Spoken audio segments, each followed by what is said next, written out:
beauties, welcome back to my channel. So this week I'm super excited to introduce to you my latest addition to the Glam Squad. Her name is Evan and she's one of my co-workers. I've been waiting to do her makeup for quite some time, so I'm actually really excited to bring this one out for you guys. I think she's one of the most beautiful women that I know. This look was definitely all about making her eyes pop and stand out. Her eyes are personally one of my favorite features, so I'm really excited for everyone to see what I do. I hope you guys enjoy and learn a lot. Make sure to stay tuned. Alright guys, let's get started with the tutorial. So for an eyeshadow primer today, I'm going to go with Mercier in the shade Wheat. You guys have seen me use this in some other videos as well. As you can see, it works on a broad range of skin tones and creates the perfect canvas for any eyeshadow. And if I haven't mentioned it before, it also makes anything that you put on top of it water resistant and humidity proof. Next, grabbing my MAC 224 Fluffy Blender, I'm going to go in with the shade Bitter from the Urban Decay Vice 4 palette. Starting from the outer corner, you want to work your way into the tear duct area using slow blending motions. As you can see, I always do this step with the eyes open because that way you're really defining the crease and creating the perfect transition shade. Next, to add some sexy smokiness to this look, I'm going to grab my Nars Precision Blender in the shade Delete. Start by tilting your head just a little bit back, looking straight ahead in the mirror. In my case, I moved my model just a little bit higher so that way I could really see the line of her crease. And since this brush is very small and precise, it's going to really help to define that socket and make the crease nice and smoky. As you can see, these two colors are blending together to get a really nice, beautiful transition, and this is what transition shades are all about. They're supposed to be complementary. Next, I'm grabbing my Bobbi Brown Cream Eyeshadow in Tuxedo Black. Starting from the lower lash line, you want to apply this only on the lid itself. Be careful not to take it up too high because if you do, it's going to ruin all the hard work that we did earlier in the crease. We are going to blend out those edges just to make it really diffuse. Because this is a cream shadow, the edges will naturally blend upwards, so definitely use a smaller, more precise brush also. If you don't have this product at home, try using a creamy liner that you already own. As long as it's not waterproof, waterproof dries too fast and doesn't blend as much as a normal liner would.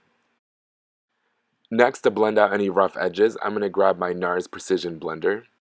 And just really focus that brush just on the edges of the black base that we applied earlier. You don't want to take it up too high because then the crease is going to get destroyed and it's going to get too messy. That's why I'm using a small brush. Definitely use the smallest brush that you own because precision is definitely key, especially when you are using a jet black base. Next, for eyeliner, I'm going to use Makeup Forever Artist Liner in the shade Black. Because this is a smoky look, I am going to tightline. What tightlining does is it makes the eyelashes look super thick and full. It's also great for people who have smaller eyes, especially my girls with the hooded eyes, because it's going to help to open up the eyes and really make them look a little bit more open. Next, I'm going to grab my Sephora Pro number 15 brush and the shade Crowbar from the Vice 4 palette. Next, I'm going to grab my Mercier translucent powder, and I'm just going to lightly set the under eye. I'm not baking, I'm just adding a little bit of powder, so if there is any fallout, I can just wipe it away. Starting in the center of the eye, I'm just going to start by pressing this eyeshadow onto the lid. As you can see, the black base is really helping to make that shadow super vibrant and really stand out. This is the main reason why I did choose a black base because I knew it would make this gold smoky shadow really pop. So again, if you guys have eyeshadows that don't look the way that they look in the palette, try using a black base. It works every time. Next, I'm going to grab Kat Von D's Trooper, and I'm just going to go in with a normal liner look. I'm not going to do anything exaggerated or anything crazy. I wanted the focus to really be on the eyes, not on this crazy long wing, so I decided to just keep it cute and not do anything crazy. Next, for mascara, I'm going to use Dior Show. For a clump-free, voluminous application, I'm just going to grab that product and really just wiggle it into the lashes. As you can see, my hand is always moving as I'm applying the mascara. That way there's no chance at me getting any clumps, and it also gives lots of volume. Next, to smoke out the lower lash line, I'm going to grab my Nars Precision Blender and the shade Bitter from my Vice 4 palette. Starting from the outer corner, you want to work your way towards the tear duct area and definitely do zigzag motions because that way you're blending as you're applying. You definitely want the lower lash line to be smoky but also really blended. Just like we did all that work on the top, you're going to do it on the bottom. Next, grabbing that Makeup Forever Artist Liner one more time, I'm just going to work this into the waterline, going in really thick and heavy. I wanted it to get really smoky, so I also decided to smudge it in between the lashes. If you've tried this before and it gets too out of control and too sloppy, try using your own eyelashes to guide you. This is the best tip I can give you.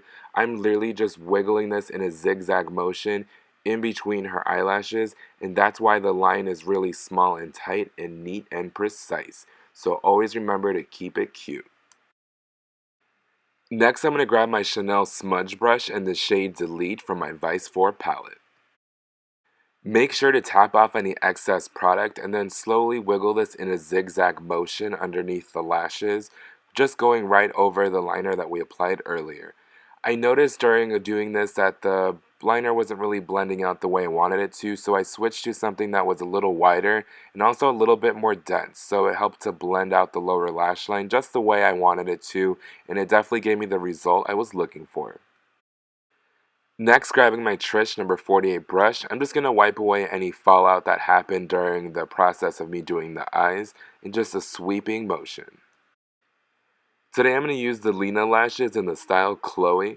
I'm also going to give you guys some tips on how to apply glue correctly to your lash band. I notice a lot of my clients don't know how to do this or they overdo it, so for me I like using the Duo brush on. It's really easy and it never applies too much product, and all you do is literally just let it glide on top of the lash band and you're done. It also dries really fast, so it gives you a great opportunity to pop them on right away. Next, to seal the deal on the eyes, I'm just going to add an inner corner highlight. I'm going to use pretty much every single color in the new Anastasia Glow Kit, and I'm just going to really concentrate that into the tear duct area. And as you can see, it really helped to open up the eyes and really give the eyes this beautiful glow. Alright guys, that's a wrap. Thank you so much for tuning in. As always, I hope you guys learned a lot and enjoyed. Make sure to check the description box below for any products used. Also, make sure to comment, like, and subscribe. You guys know I love hearing from you all. Definitely let me know what kind of look you'd love for me to do on Evan next, because I already have a few ideas in my head, but I always love hearing what you guys want to see, so let me know. I'll see you guys next week, same time, same place.